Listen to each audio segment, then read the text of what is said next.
Hi అండి, నమస్తే. Welcome back to my channel. ఈరోజు మన వీడియో వచ్చేసి గ్రేప్ జ్యూస్ అండి. గ్రేప్ జ్యూస్ని ఈ విధంగా ప్రిపేర్ చేసుకొని స్టోర్ చేసుకోవడం వల్ల మనం ఒక 1 వీక్ వరకు కూడా జ్యూస్ అనేది ఎంజాయ్ చేయొచ్చు అనమాట. సో వీడియో అనేది స్టార్ట్ చేసే ముందు ఒక చిన్న రిక్వెస్ట్ అండి. మన వీడియోని కనుక ఫస్ట్ టైం చూస్తున్నట్టయితే ప్లీజ్ లైక్ చేసి, షేర్ చేసి, సబ్స్క్రైబ్ చేసుకోండి. దానివల్ల నేను ఎవ్రీడే పంపించే నోటిఫికేషన్ అందరికంటే ముందుగా మీకే వస్తుందన్నమాట. సో లేట్ చేయకుండా వీడియో అనేది స్టార్ట్ చేసేద్దాం. ఫస్ట్ ఒక బౌల్ తీసుకొని అందులో 3/4 కప్పు వరకు కూడా నేను ఇక్కడ వాటర్ తీసుకున్నానండి. అలాగే చిన్న దాల్చిన ముక్క, అలాగే 1/2 kg వరకు కూడా ఇక్కడ గ్రేప్స్ తీసుకున్నానండి, బ్లాక్ గ్రేప్స్. ఒక్కోసారి ఎక్కువగా గ్రేప్స్ ఎక్కువ తెచ్చుకోవడం వల్ల ఒక్కసారి తినలేకపోవడం వల్ల గ్రేప్స్ అనేవి వేస్ట్ అయిపోతూ ఉంటాయి కదా. ఈ విధంగా ప్రిపేర్ చేసి స్టోర్ చేసుకోవడం వల్ల మనం 1 వీక్ వరకు కూడా జ్యూస్ అనేది ఎంజాయ్ చేయొచ్చు అనమాట. ఈ విధంగా పైన తొక్కంతా కూడా విడిపోయి లోపలంతా కూడా బయటకు వచ్చేస్తుందండి. ఆ విధంగా ఒక 5 to 10 minutes వరకు కూడా మనం బాగా మరిగించుకోవాలి మీడియం మంట మీద పెట్టుకొని. చూస్తున్నారు కదా, ఇక్కడ కలర్ ఫుల్గా కనిపిస్తుంది.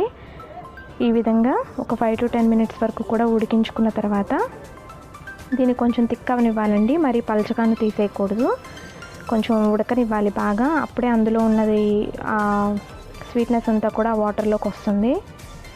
ఈ విధంగా మొత్తం ఉడికించుకున్న తర్వాత ఇలాగా ఒక స్మాషర్ ఉంటే, మన దగ్గర పొటాటో స్మాషర్ ఉంటుంది కదా, లేదా పప్పు గుత్తి అట్లాంటిది ఉంటుంది కదా, దాంతో మనం గట్టిగా ప్రెస్ చేయడం వల్ల ఆ లోపల ఉన్నదంతా కూడా స్మాష్ అయిపోయి చక్కగా జ్యూసీగా అవుతుంది. అట్లాగే ఆ పీల్ అనేది విడిపోతుంది అనమాట. చూస్తున్నారు కదా, ఇక్కడ మొత్తానికి మనకి మొత్తం కూడా స్మాష్ అయిపోయిందనమాట. ఈ విధంగా స్మాష్ చేసుకున్న దాన్ని స్ట్రైనర్లో వేసుకొని చక్కగా వడకట్టేసుకోవాలి. చూస్తున్నారు కదా, ఈ విధంగా జ్యూస్ అంతా కూడా వడకట్టేసుకున్న తర్వాత పైన పీల్ ఉంటుంది చూసారా, అది కూడా మనం జ్యూస్లో యాడ్ చేసుకోవచ్చండి, వేస్ట్ ఏం అవ్వదు. ఇలా సీడ్స్ అన్నీ తీసేసి ఈ పీల్ మొత్తాన్ని కూడా మనం స్టోర్ చేసుకోవచ్చు. అట్లాగే మనం తీసుకున్న జ్యూస్ని పొయ్యి మీద మరొక 10 నిమిషాల సేపు మరిగించుకోవాల్సి ఉంటుందండి. ఆ మరిగించుకునేటప్పుడు మనం 1/2 కప్పు నుంచి 1/2 కప్పు వరకు షుగర్ మీ టేస్ట్ని బట్టి యాడ్ చేసుకోవాల్సి ఉంటుంది. ఈ విధంగా షుగర్ కూడా యాడ్ చేసుకున్న తర్వాత కొంచెం సాల్ట్ కూడా వేసుకున్న తర్వాత బాగా కలుపుకొని ఒక 5 to 10 minutes, అంటే థిక్ కన్సిస్టెన్సీ అయ్యే వరకు, కొంచెం జిగురుగా అనిపించే వరకు కూడా మనం మరిగించుకోవాల్సి ఉంటుందండి. ఇక్కడ దాల్చిన చెక్క అనేది మీ ఇష్టం, వేసుకోవచ్చు లేదంటే వేసుకోపోవచ్చు. ఫ్లేవర్ అనేది బాగుంటుందని చెప్పేసి, హెల్త్కి కూడా మంచిది, ఇమ్యూనిటీకి అని చెప్పేసి నేను ఇక్కడ యూజ్ చేశాను. అట్లాగే ఈ కన్సిస్టెన్సీ అనేది థిక్గా వచ్చిన తర్వాత మనం స్టవ్ అనేది ఆఫ్ చేసేసుకోవాలి. చూస్తున్నారు కదా, ఇక్కడ స్టవ్ అనేది ఆఫ్ చేసేసుకున్నామండి. ఇది కంప్లీట్గా కూల్ అయిపోవాలి. కంప్లీట్గా కూల్ అయిపోయిన తర్వాత మాత్రమే మనం ఇక్కడ ఒక్క నిమ్మ చెక్క అనేది పిండుకోవాలి.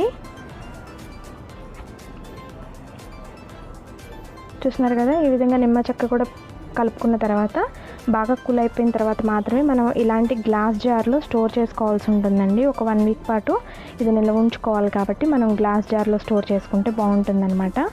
ఈ విధంగా ప్రిపేర్ చేసుకున్న దాన్ని ఇప్పుడు మనం ఎట్లా యూస్ చేసుకోవాలో చూద్దాం. ఇది ఇట్లా ఫ్రిడ్జ్లో పెట్టేసుకొని 1 వీక్ వరకు కూడా మనం యూజ్ చేసుకోవచ్చు అనమాట. ఇది same real fruit juice type అండి, మనం బయట కొంటూ ఉంటాం కదా. కాకపోతే ఇందులో ప్రిజర్వేటివ్స్ యాడ్ చేయట్లేదు కాబట్టి 1 వీక్ వరకే మనకి యూజ్ అవుతుంది. తర్వాత మనం డైరెక్ట్గా వాటర్లో మిక్స్ చేసుకొని తాగేయడమే, ఎటువంటి షుగర్ కూడా యాడ్ చేయాల్సిన అవసరం ఉండదు.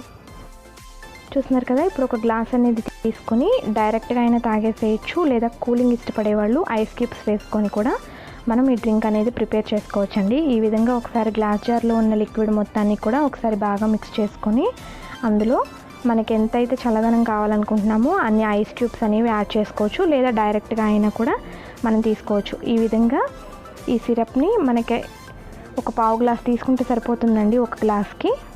ఇలా ఒక 1/2 గ్లాస్ తీసుకున్న తర్వాత అందులో మిగిలినంత కూడా వాటర్ యాడ్ చేసుకోవచ్చు మనం. ఈ విధంగా వాటర్ మొత్తం కూడా యాడ్ చేసుకున్న తర్వాత మనం ఆల్రెడీ చెప్పాను కదండి, పీల్ అనేది మనం ఏం వేస్ట్ చేయాల్సిన అవసరం లేదు, ఇలా జ్యూస్లో యాడ్ చేసుకోవచ్చని. ఈ విధంగా యాడ్ చేసుకొని సర్వ్ చేసుకుంటే జ్యూస్ అనేది చాలా టేస్టీగా ఉంటుంది.